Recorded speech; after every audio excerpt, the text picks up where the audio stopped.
This is a Volkswagen ID.3, one of the best-selling electric vehicles in Europe.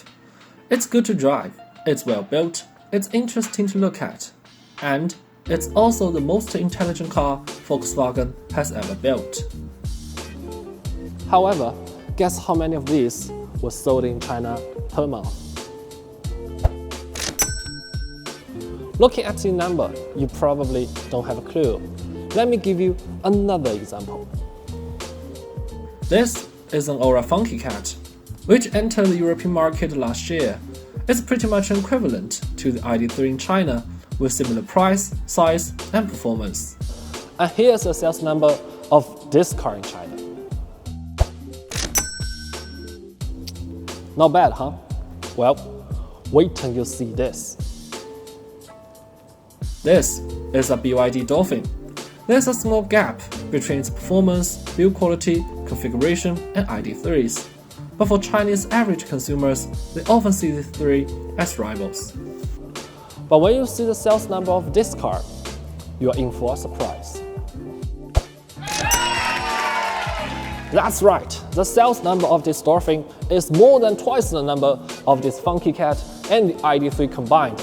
And that's what we're going to talk about today. Why in China this Volkswagen doesn't stand a chance facing these two. I'm Harris, you're watching Mad EV.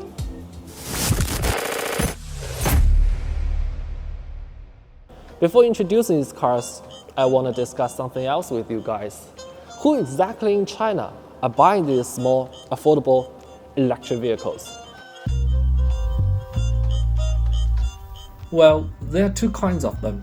One is those who already have a car that have large space and are suitable for long-distance travel in their homes, and they need an additional EV that is cheap to run and convenient for daily commute. The second is girls, those who are not very into driving but want to own a car as an accessory or even a pet, which means the buying decision of this kind of cars are mostly likely to be made by female customers.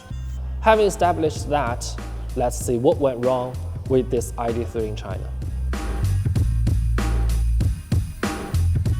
At first glance at the ID.3, you might spot the problem. It's a bit too muscular to attract female customers. The front has a serious look, the wheels are enormous, and the whole body looks quite sharp. However, you can see the ORA Funky Cat is quite the opposite. Comparing to the ID.3, it's such a little cutie pie that has wheels. As a petrolhead myself, I think it looks very exotic. Kinda reminds me of the Alfa Romeo Mito, and the stylish interior is also terrific. It's a lovely mixture of vintage and modern. So, the adorable appearance will immediately steal a girl's heart. Then, when you put the ID.3 beside them, it feels a bit chunky. Once my girlfriend saw one on the road, and she said, it looks like a chubby boy. The BYD Dolphin, on the other hand, has a perfect size for this kind of EV. Though the Dolphin is indeed the smallest among these three, the inner space is very similar to the ID.3, while the Funky Cat is even less spacious. Therefore, the bigger isn't always the better. One thing to point out, although Dolphin has just the right size, it's not what we call pretty. The owner of that Funky Cat even said, and I'm quoting, "It shouldn't be named Dolphin. It looks like a turtle to me, with its head tucked in." Well, it was a very lively description, and I agree with her. However, the inside of the Dolphin is actually not bad. The color and texture combination looks appealing and funky. The physical buttons are convenient and very interesting. Besides, to match the name Dolphin, the interior design has lots of ocean elements. At least BYD claim it. In addition, the interior of ID.3 is definitely of the highest quality among them. But it's a bit too geeky, because it has absolutely zero physical buttons. Though every single touch button has haptic feedback, there's still a pretty good chance of misoperation. Generally speaking, the ID.3 is the modern one. The Funky Cat is the funky one. As for the Dolphin, well, I have mixed feelings. But some of you may have different opinions. Let me know in the comments.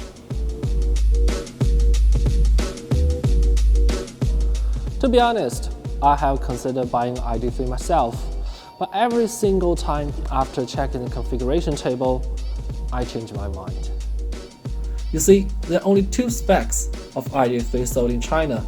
The base version costs around 20,000 euro. Sounds reasonable, but the configuration is unbelievably basic. For example, it doesn't even have a sunroof, a power seat, a review camera, or any dead cow. I know you Europeans are very used to this kind of stuff, but in China, it's just unacceptable. As for the top model, the equipment is quite good, but the price goes all the way to 25,000 euros.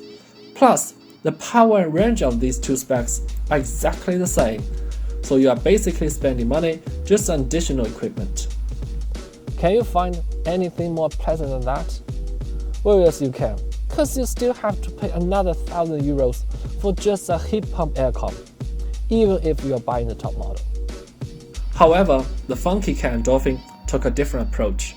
The Funky Cat's configuration and optional equipment are very plentiful, and there's also a performance version with more power and a sporty kit on the market. As for the latter, the number of versions are fewer, but how BYD separate each configuration is quite reasonable. Although more consumers tend to choose the base version with only 95 brake horsepower, the performance one, which we reviewed, has even more power than the other two. I know less versions could make it easier for the buyers to choose from, but those who miss such EVs will certainly want to get the most out of their money. Thus, the VW has failed in this aspect.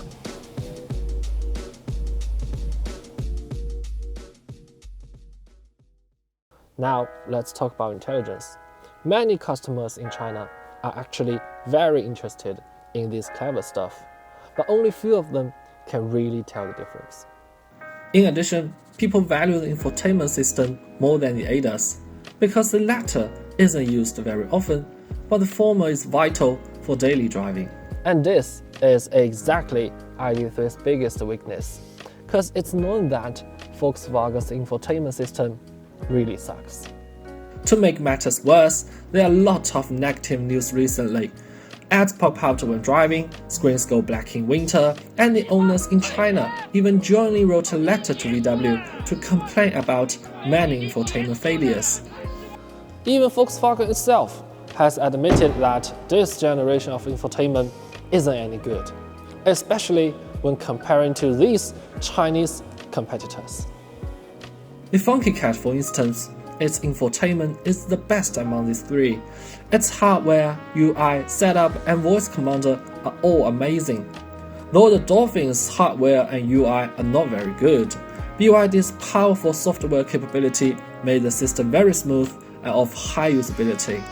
It can also meet the demands of consumers in China perfectly.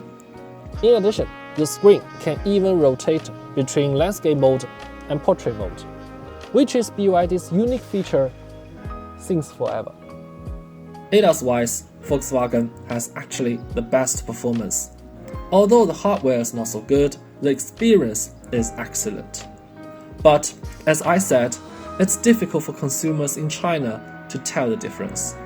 Don't get me wrong though, I'm not saying this ID.3 is rubbish. It's actually the car that I want most among these three, because the driving sensation is so much better than the other two at a totally different level. And that is why the owner of this very ID.3 as a racing driver made his decision. The fact that he is SVW chassis engineering has nothing to do with it. The point is, when the range and power specs of the ID.3 are basically the same as the other Chinese competitors, what it excels, such as the driving experience and ADAS, are exactly what Chinese consumers don't care much about.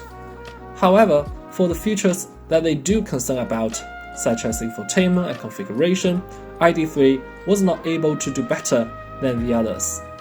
Besides, unlike Smart, Mini, or even its own Beetle, the design doesn't appeal to female customers. In 2021, the ID family entered the Chinese market. Although the sales number was not as good as we expected, they are still the best-selling joint venture EV in China. which means those traditional car brands still have a lot to catch on. Well, that's pretty much it. If you enjoyed the video, please like, subscribe, hit the notification bell, and share with your friends. After all, your support is what drives us to keep on. Thank you for watching. See you next time.